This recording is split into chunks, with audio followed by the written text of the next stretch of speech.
At least 6 people have been killed in an Israeli airstrike on central Beirut in the early hours of Thursday. Lebanese authorities said the airstrike started a fire in an apartment building in the residential Bashura district, not far from the United Nations headquarters. Residents in Beirut reported a sulfur-like smell in the city following the airstrike. Lebanon's state-run national news agency later accused Israel of using international banned phosphorus bombs.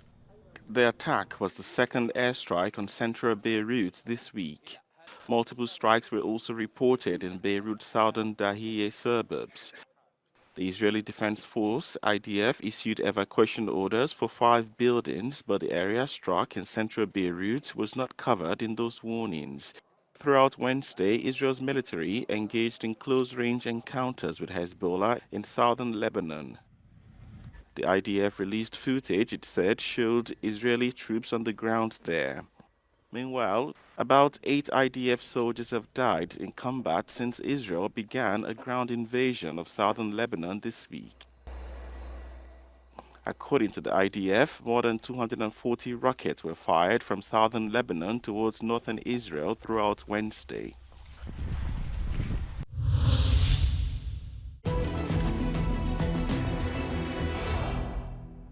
Kyiv forces have withdrawn from Vuhledar in the Donetsk region, Ukrainian military command confirmed on Wednesday. Having advanced from west, south and northeast, Russian soldiers were geolocated, planting Russian flags and freely operating in various parts of Vuhledar. Vuhledar's strategic importance is in its location. The town sits on higher ground between the two fronts, eastern and southern. To the south, Vuhledar was the last fortified town before the village of Velika Novosilka and the entire southern part of Donetsk region that Ukraine controls. The town is roughly 40 kilometers east of the administrative border with Zaporizhia region.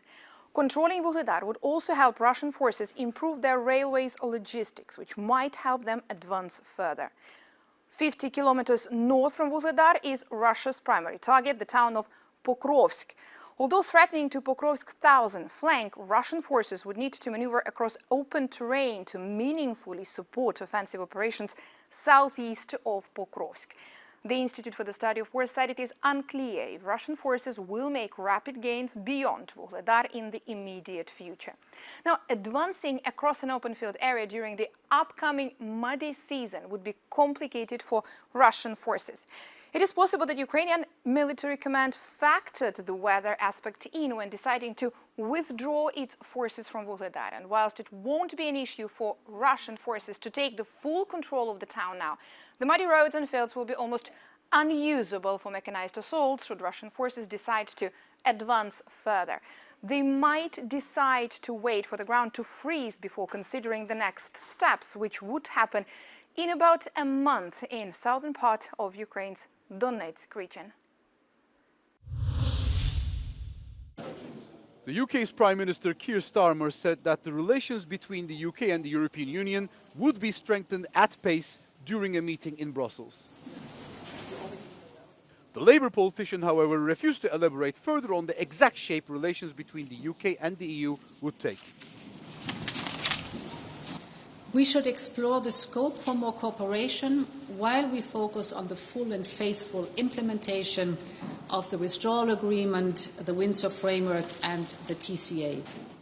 The pair face a long game of negotiations ahead. Starmer wants to smooth out trade barriers between the two partners, with the European Commission President Ursula von der Leyen refusing to say how the UK could negotiate this without re-entering the single market.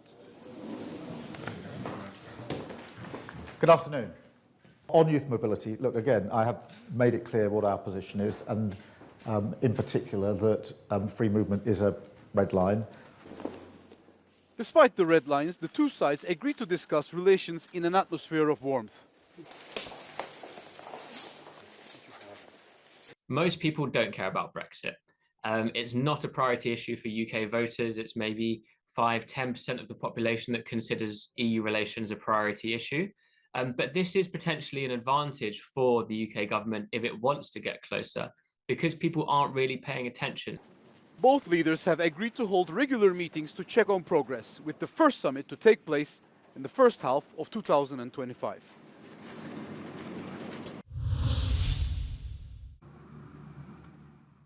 Swine fever has gripped northern Italian regions, threatening livelihoods and production of prized pork products. The areas of greatest concern include Piedmont, Emilia-Romagna and Lombardy, regions known for their Parma prosciutto. Damage to the pork industry is estimated at €500 million so far, with farmers at risk of losing their livelihoods.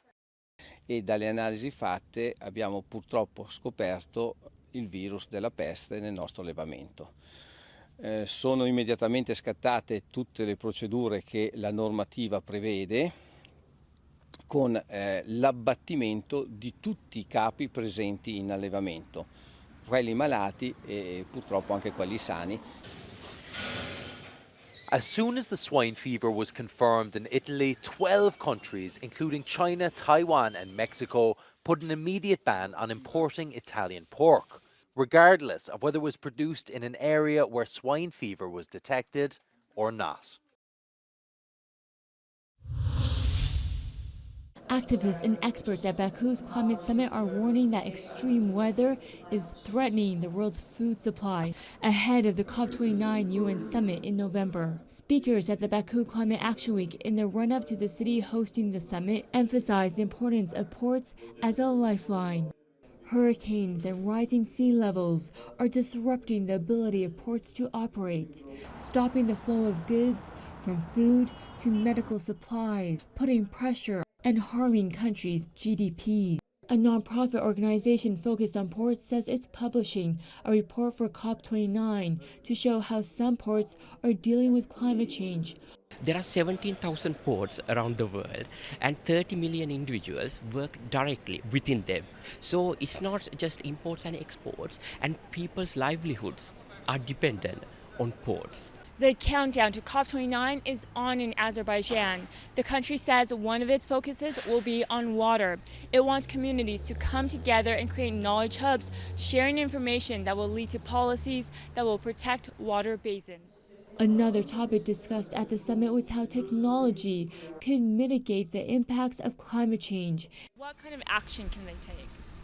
So this is action, establishment of the knowledge hub, cooperation in that knowledge hub, discussing the way the policies that would take into account the interests of all countries sharing the basins, creating data, creating information on that water basin. An agricultural NGO that is on the COP29 advisory board said it understood there were questions about whether the annual summits would lead to real improvements for the environment. So what I would want to say is that progress can be slow, but progress does happen in these COPs. So we have to be patient, but at the same time we have to agitate for faster change.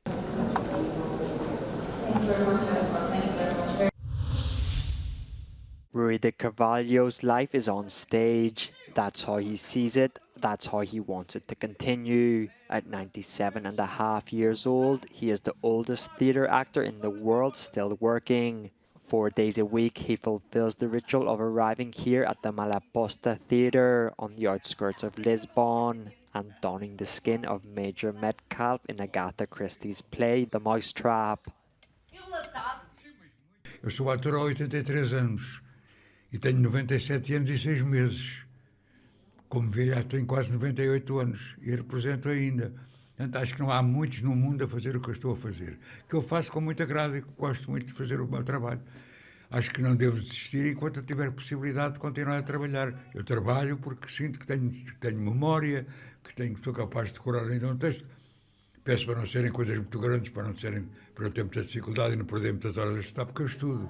Eu estudo em casa. Não? Os improvisos levam muito tempo a trabalhar. For the actors who work with him, it leaves a mark in their lives. Para nós é uma honra e uma aprendizagem constante, porque o Rui é um exemplo a seguir. Todos nós queremos ser um dia o Rui de Carvalho, não só pelo talento, mas pela longevidade, por esta capacidade de estar sempre disponível, sempre a aprender, apesar da idade, sempre atento a tudo. É muito curioso perceber que o Rui continua a viver o palco como se fosse a primeira vez. Como é que é trabalhar com o Rui de Carvalho? É um orgulho imenso. Todos os dias aprendemos alguma coisa e é maravilhoso vê-lo a trabalhar com esta energia, com esta alegria, pisar o palco todos os dias. Portanto, é uma maravilha trabalhar com o Rui.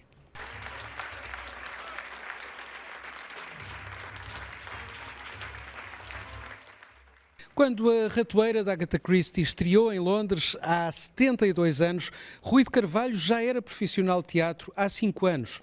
Com a energia com que o vimos neste palco esta noite, certamente a peça vai poder ficar em cena aqui em Lisboa durante muito tempo também. Com a imagem de Bruno Silva, Ricardo Figueira, Euronews, Lisboa.